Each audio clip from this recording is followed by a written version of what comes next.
اعوذ باللہ من الشیطان الرجیم بسم اللہ الرحمن الرحیم۔ ہم نے ابتدا میں بیان کیا تھا کہ حمل کا جو زمانہ ہے اس کے کلی طور پر 3 حصے ہیں، اس کا ابتدائی زمانہ، وسطی زمانہ اور آخری زمانہ۔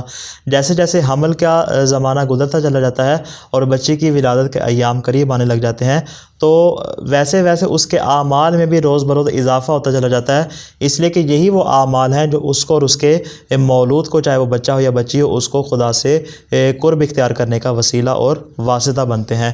تو 7واں جو مہینہ ہے یہ اس اعتبار سے اہمیت کا حامل ہے کہ اس میں گزشتہ ہم نے جتنے عمومی اعمال بیان کیے، جیسا کہ تلاوت قرآن مجید کرنا، نماز شب پڑھنا اور ہر نماز کو اذان و اقامت کے ساتھ پڑھنا، محمد و آل محمد درود پڑھنا، ان تمام اعمال کو انجام دینے کے ساتھ ساتھ کچھ خاص اعمال بھی ہیں جن کو اس مہینے میں انجام دیا جائے گا۔ سب سے پہلا عمل ہے ہر سوموار کو یعنی پیر کے روز سورہ مبارکہ نحل کی تلاوت کی جائے۔ دوسرا عمل یہ ہے کہ ہر جمعرات اور جمعہ کے دن سورہ مبارکہ یاسین اور سورہ مبارکہ ملک تبارک الذی بیدہ الملک یہ والی سورہ تلاوت کی جائے۔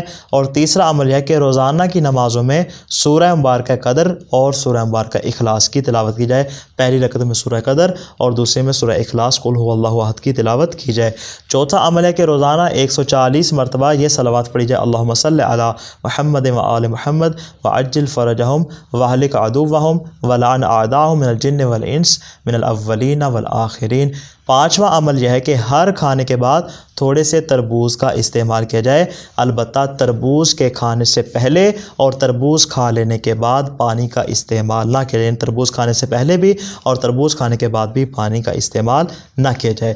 چھٹا عمل یہ ہے کہ اس مہینے میں کم سے کم 1 مرتبہ شلجم کا استعمال ضرور کرے۔ اور 7واں عمل یہ ہے کہ بہی، جس کو ہم سفرجل بھی کہتے ہیں، بہی اور سفرجل، اس پر سورہ مبارکہ یاسین پڑھ کر اس کو استعمال کیا جائے۔ البتہ اسی 7ویں مہینے میں کچھ چیزیں ایسی ہیں کہ جن سے احتیاط بھی برتنا ضروری ہے۔ مثال کے طور پہ اس مہینے میں تیز سے چلنے سے اجتناب کیا جائے۔